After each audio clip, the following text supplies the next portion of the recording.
بسم الله الرحمن الرحیم. شپږمه صفحه ده د اول باب 11 نمبر حدیث دی. دغه حدیث امام بیهقی رحمه الله تعالی را نقل کړی دی. جناب نبی کریم صلی الله علیه وسلم فرمای: البادئ بالسلام بریء من الکبر. البادئ بالسلام بریء من الکبر. البادئ بالسلام بریء من الکبر.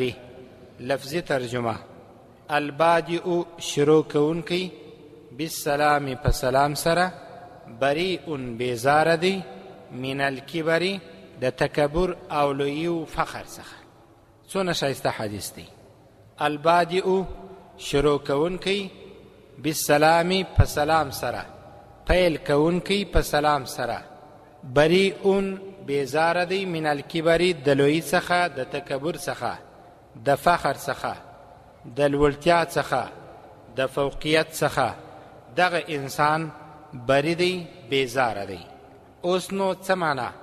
کم انسان چې په اول قدم کې بل چاته سلام اچوي، سلام ور ادا کوي، دا حدیث څخه دا معلومیږي چې دغه انسان کې تکبر نسته، لویی نسته، فخر نسته، او سلام ادا کول دا د جناب نبی کریم صلی الله علیه وسلم سنت دی.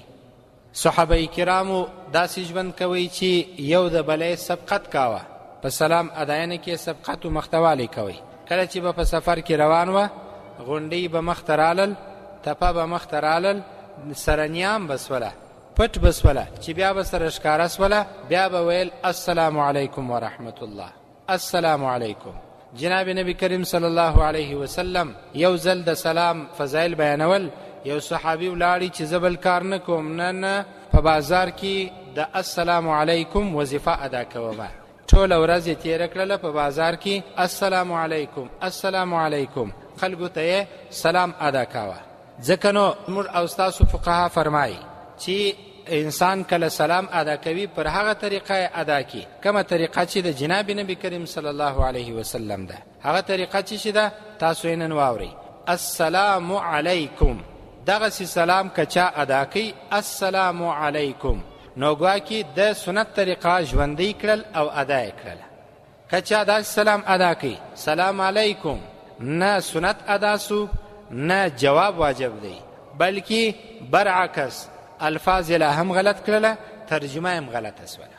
نو څنګه به وایو؟ سلام علیکم به هم نه وایو، سلام علیکم به هم نه وایو، بلکې وایو به مختصر داسې السلام علیکم داسې به وایو. که چیرې مو زیاتولی سوی ورحمت الله وبرکاته، ډېر ښه خبره، الله اجرونه درکوي. د مسلمانانو ترمنځ باید سلام رواج سي او ډېر رواج سي. انشاءالله د دغو بیانو وروسته پر سلام باندې تفصیلي اصلاحي بیانونه روان دي انشاءالله. هلته به پوره بیان کوو. مختصره خبره زه دلته کومه. بله خبره زما ورونو دا ده چې د کفارو ترمنځ کله کله تاسو ته کافر هم السلام علیکم درته وایي. کله کابل ته ځئ، هرات ته ځئ، بل ځای ته ځئ، بس درته وایي هاو آر یو، السلام علیکم. سهار وختي ګوډ مارنینګ، سهار دې په خیر سو، د هغه سره السلام علیکم. سور امریکایی دی، کافر دی، تا ته سلام ادا کوي. څنګه باید ورته وایي؟ جواب څنګه ورکې؟ جواب به داسې نه ورکې وعلیکم السلام، جواب نسته، بلکې جواب به دا ورکې وعلیکم یا وعلیکه، داسې به ورته وایي. ځکه چې د کفار لپاره سلامتیا څوک نه وایي. دا د مسلمانانو تر مابین یو دعا ده، دعایه کلمات دي. نو یو د بله باید سره ادا سي او دعا وسي. چا وویل السلام علیکم، ته به ورته وایه وعلیکم السلام. یو د بله دعا ده سره. او په سلام کې داسې دعا ده چې هیڅکله نه ختمیږي. همیشه دې الله تا سالم ولري، همیشه دې الله تا جوړ ولري، همیشه دې الله رب العزت تا روغ ولري. نو د کفارو سره چې کله مخامخ سي وعلیکم ورته وایاست. که چیرې بیره د دې وه، که جواب ورنه کم یو څه پیښیږي، نو داسې ورته وایاست. او که چیرې بیره نه وه، صرف نظر یې کوي، جواب لا مو ورکوئ، ځکه چې د کافر د خبرې جواب پر تاسو لازمي نه دی. نو د سلام په باره کې زموږ او ستاسو د دیوبند علماء کرامو څخه حضرت مولانا اعزاز علي رحمه الله تعالی په حالاتو کې راځي، وایي په ټول وخت کې چا سلام نه دی ځینې مخته کړي، په ټول وخت کې حتی د ادب د عربي ادب استاد ډیر ماهر سړی دی، ډیر ښه کتابونه یې لیکلي دي، د استادانو څخه زموږ شمارل کیږي. مولانا اعزاز علي رحمه الله تعالی د صحابه کیسې خو مې درته وکړلې مختصرې. د دیوبند علما کرامو څخه دغه عالم وایي په ټوله زندگی او ژوند کې د ده څخه چا سلام نه دی مخته کړی. هر چا به کوشش دا وکړي چې نن به زه د مولانا صاحب څخه سلام مخته کوم، چې څنګه به د چا د پښو کړپارې واورېدی، هلته به بیا د په ذهن کې تیاري کړې وه چې ښکاره به سو السلام علیکم.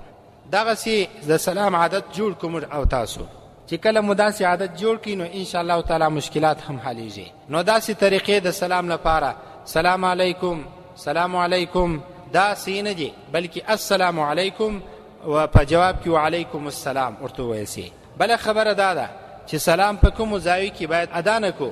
کله چې انسان په ذکر مصروفه وي، په تلاوت مصروفه وي، نفلونه کوي، د مسجد کې ناست دی، کله کله څوک عادت لري مسجد ته راسي السلام علیکم، څوک نفلونه کوي، څوک تلاوت کوي دی سلام. په دې وخت کې نه باید دا انسان سلام ادا کړي او نه پر تاسو باندې جواب واجب دی. مولانا اشرف علي تانوي صاحب مبارک راضي وایي زه څوک ناکه په تشویش کې نه اخته کومه چې دغه ترچی راسي او زوم الحمدلله پر ابل انسان باندې دغه الحمدلله جواب واجب دی. نو په دې ځای کې ناکه څوک په تکلیف اخته کول پکار نه دي. مسجد کې څوک ناست تلاوت کوي، سلام ادا کول نسته، بل مصروفیت لري، ذهن یې بلې خوا دی، ساده سلام جواب نسی درکولی، سلام ما ادا کوه. خو ښه خبره دا ده چې سلام ادا سي حالت ته ګوري او انسان ته ګوري. کله کله که انسان ته سلام ادا کې دی بد وړي، په داسې ځای کې هم سلام که ادا سی خوشه خبره ده. خو بیا هم که چیرې مشکل ځینې پیښېدی ادا نسو نو انشاءالله کوم جرم بنوي. نو ځکه نبی کریم صلی الله علیه وسلم فرمایي البادئ شروع کوونکی بالسلام په سلام سره بریء بیزاره دی من الکبر د لویي څخه. اوس به نو موږ او تاسو څه کوو؟ اول به د ځان څخه شروع کوو. په ټلیفون کې به د نن مخ په ایسته دا نه وایو هلو بلې اورې دا وار د ټکیا. د نن څخه به دا عادت جوړو. د حدیثو د برکات څخه به نن دا برکت په موږ کې راځي السلام علیکم، دا بل د جواب به هم راکوي وعلیکم السلام. دا عادت به جوړو او سلام به په دغه طریقه ادا کوو السلام علیکم السلام علیکم. د نن څخه به تاسو په ذهن کې دا وي، څو ورځې تاسو تکرار کړئ انشاءالله عادت کیږي السلام علیکم. او ځینې کسان بیا دا عادت لري د ځان سره چې دا بڼ وي، دا چندانی خبره نه ده. مسلمان د مسلمان وڅنګ ته تیر سي، په وارو وارو موږ سلام ادا کړی وي، مازې بڼ سي او وروره موږ نه تا پیژنو نه ستا سره نور تعلقات دي، یو جواب سم راکه وعلیکم السلام. البادئ بالسلام بریء من الکبر. الله رب العزت دغه مبارکه سنت طریقه په موږ او تاسو کې راژوندي کړي. ربنا ظلمنا انفسنا وان لم تغفر لنا وترحمنا لنكونن من الخاسرين. لا إله إلا أنت سبحانك فقنا عذاب النار. وصلى الله تعالى على خير.